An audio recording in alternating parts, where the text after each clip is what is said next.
हमारे पास क्या क्या दिया हुआ है, डिस्टेंस हमको दे दिया है 90 किलोमीटर। इनिशियल स्पीड S1 को x ले लेते हैं, S2 क्या है अगला स्पीड जिसमें कि S1 में 15 किलोमीटर उसका स्पीड बढ़ जाता है किलोमीटर पर आवर।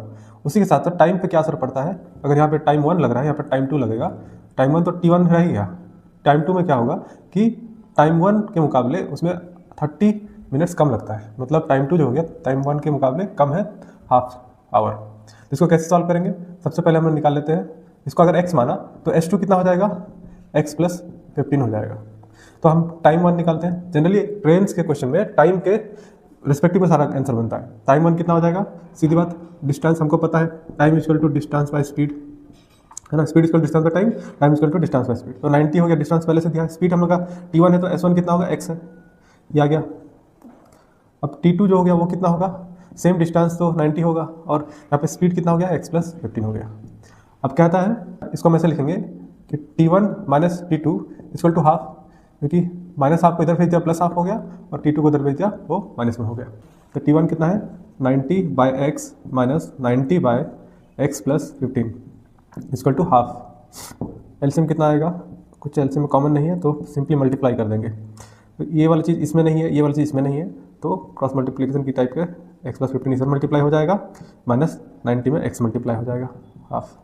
अब इसको ओपन करेंगे तो ये 90x बन जाएगा प्लस यहाँ पे 0541350 - 90x बाय नीचे क्या हो जाएगा x² + 15x = हाफ। ये दोनों कट गए। अब क्रॉस मल्टी यहाँ पे प्लस ये बचा है और नीचे में ये बचा है, क्रॉस मल्टीप्लिकेशन कर देंगे, 2 टाइम्स ये कितना हो जाएगा 2700 हो जाएगा = x² + 15x हो जाएगा।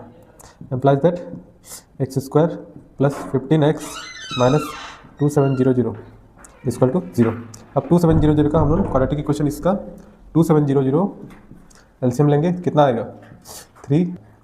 अब हमको इसको ऐसे पेयरिंग करना है कि आंसर 15 आए और मल्टीप्लाई करने से -2700 आए, यानी कि सब्ट्रैक्ट करना है, प्लस में चाहिए सब्ट्रैक्ट करना है। तो हम क्या करेंगे x² बड़े वाले को प्लस का सिंबल दे देंगे, छोटे वाले को माइनस का सिंबल दे देंगे, -2700 = 0।